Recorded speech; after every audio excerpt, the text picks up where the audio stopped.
Hello guys, thanks for watching my video. These days we are doing a lesson in Hornbill. That's the Ailing Planet, the Green Movement's Role by Nani Palkiwala. Actually this was an article published in Indian Express. I have told you about Green Movement, Green Movement's role in changing the thinking of the people on environmental issues. We also talked about definition of sustainable development. Forest इंसान से पहले आए, लेकिन इंसान के बाद desert आ गया। ये क्या शो करता है? पहले इस प्लेनेट पर हरे भरे जंगल थे। इंसान ने अपनी नीड्स को पूरा करने के लिए उन जंगलों को काटा और अब वो फॉरेस्ट, वो वन अब डेजर्ट में यानी कि रेगिस्तान में कन्वर्ट होते जा रहे हैं। और सबसे बड़ी चिंता का कारण है loss of tropical rain forest. ये आप इमेज में देख सकते हैं। Geographical area tropical rain forest सबसे ज़्यादा साउथ अमेरिका एंड अफ्रीका में पाया जाता है। एंड ये ट्रॉपिकल रेन फॉरेस्ट ये मानव जाति की विकास और सभ्यता की सीट रही है। अगर आज हम फिगर्स पर बात करें तो 1.5 एकड़ ये जो ट्रॉपिकल रेन फॉरेस्ट है ये हम 1 सेकंड में लूज कर देते हैं। यानी 1 सेकंड में 1.5 एकड़ जो जंगल है वो काट दिया जाता है। अब नाउ यू कैन इमेजिन, यहाँ पे मिनट्स और घंटे की बात नहीं हो रही है, यहाँ सेकंड्स की बात हो रही है। ट्रॉपिकल रेन फॉरेस्ट में medicinal plants and habitat of 50% of species. और जो सबसे बड़ी बात ये है कि ये चेकमेट है, ये माउंटेन की तरह खड़े हैं डेजर्ट के खिलाफ, सॉइल इरोजन के खिलाफ। हम इन फॉरेस्ट को इतनी स्पीड से लूज करते जा रहे हैं। छोटे से 2 पैराग्राफ्स में यही बात की गई है, लॉस ऑफ फॉरेस्ट। लेकिन अंधाधुंध कटाई करके, डिफॉरेस्टेशन करके कैसे इंसान ने अपने पैर पे खुद कुल्हाड़ी मारी है। ये फॉरेस्ट जो कि ग्लोबल टेम्परेचर को रेगुलेट करते हैं, तो इनके इतने बेनिफिट्स हैं, इवन देन हमें कोई गिल्ट महसूस नहीं होती है इन जंगलों को काटने में। Now the writer is talking about environmental issues in context of India.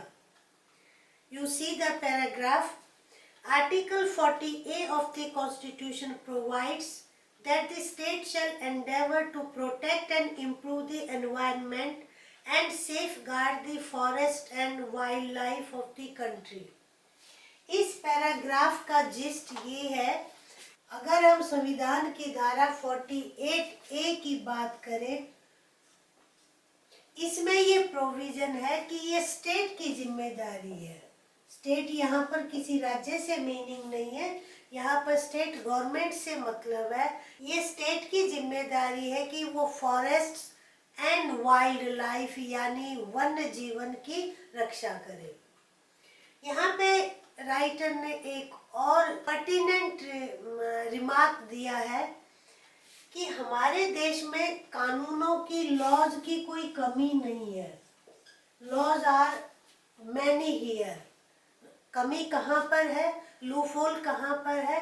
Implementation में। इम्प्लीमेंटेशन में लूफोल्स के कारण, लैक्सिटी के कारण, ढिलाई के कारण कानून अच्छे तरीके से प्रभावी नहीं होते हैं और इसका रिजल्ट ये रहता है कि कई बार प्रॉब्लम वहीं की वहीं बनी रहती है। तो इन शॉर्ट पैराग्राफ ने, राइटर ने इन 2 मुद्दों पे बात की है, tropical rain forest and Indian constitutions के प्रोविजन की बात की है। नाउ अब हम आगे बढ़ते हैं।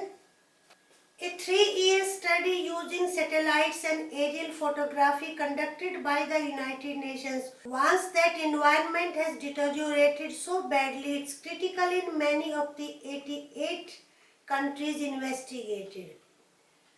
सो सैटेलाइट की स्टडी ये बताती है कि 88 कंट्रीज में जहाँ सर्वे किया गया वहाँ जंगल की, वन की, फॉरेस्ट की हालत बहुत क्रिटिकल है. According to the writer, population, world population is one of the greatest factors in the deterioration of environment. वातावरण को खराब करने में जनसंख्या का बहुत बड़ा हाथ है. और इंटरेस्टिंग फिगर सामने आई है कि सन 1800 में वर्ल्ड पॉपुलेशन 100 करोड़ थी.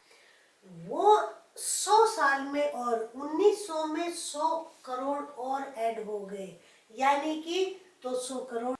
और आज वर्ल्ड की जो पॉपुलेशन है दैट इज नियरली 700 कुछ करोड़ जनसंख्या है.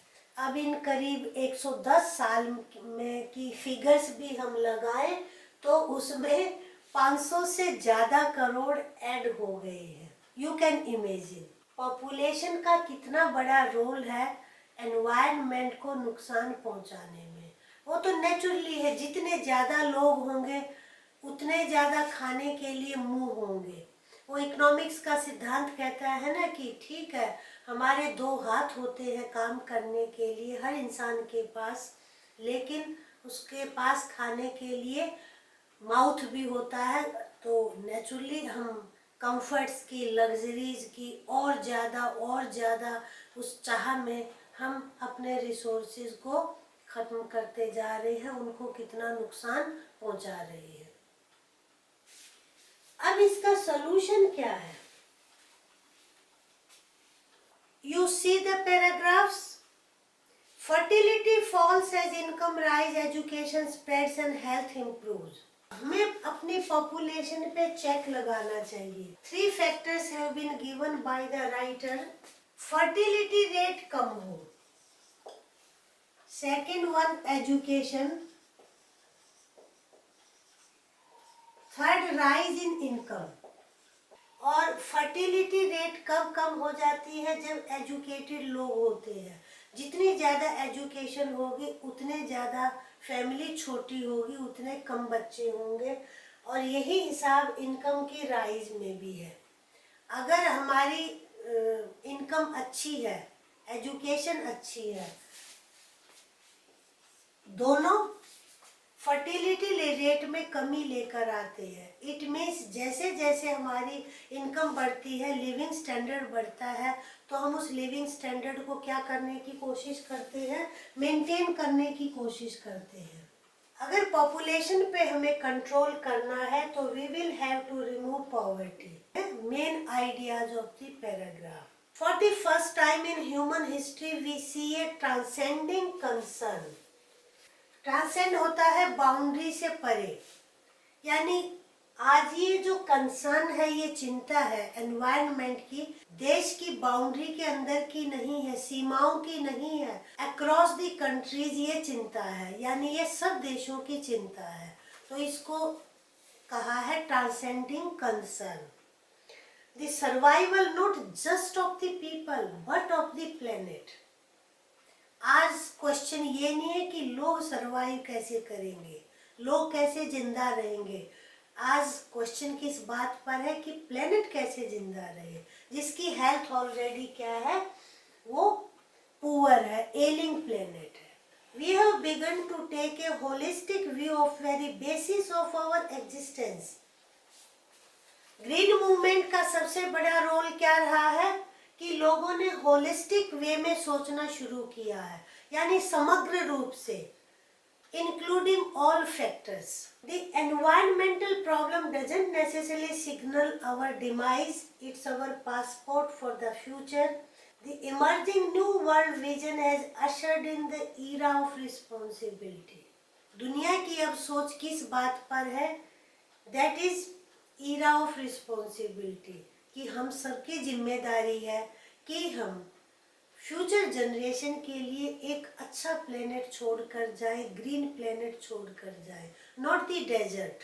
अब राइटर ने कहा है कि केवल आम आदमी की ही नहीं, इंडस्ट्री की, उद्योग की एक खास जिम्मेदारी है. कि वो भी वातावरण के सुधार में अपनी भूमिका को निभाए। और कुछ बिजनेसमैन ने ऐसा सोचना शुरू भी किया है। Now your last paragraph is the statement made by British prime minister Margaret Thatcher. उन्होंने एक बहुत सुंदर सेंटेंस कहा है, no generation has a freehold on this earth. Freehold मकान होता ना, अब हमारा हो गया। All we have is a life tenancy. हम तो क्या है, किराए पर है, यानी हर पीढ़ी हर जनरेशन यहाँ पर एक किराएदार की तरह है with a full repairing lease. और उसकी ये ड्यूटी बनती है कि हम इसका रिपेयर करते रहें।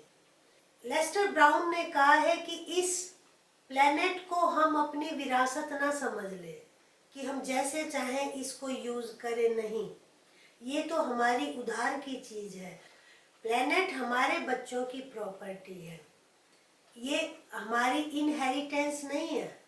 इसलिए बोरो किया है हमने, उनसे उधार लिया है, तो हमें इसको अच्छी तरह रखना है, इसको मेंटेन करना है, क्योंकि उधार की हुई चीज़ क्या होती है, वापस सौंपनी होती है। तो हमें ये प्लेनेट, ये जो ग्रह है, ये जो पृथ्वी है, हमें अपने बच्चों को सौंपना है। तो ये हमारा लेसन है, the ailing planet, the green movements rule. I hope everything clears. I will upload question answer and you can download. बंद करने से पहले वीडियो को लाइक करें, फ्रेंड्स के साथ शेयर करें, और अगर आप फर्स्ट टाइम हैं चैनल पर तो चैनल को सब्सक्राइब करें।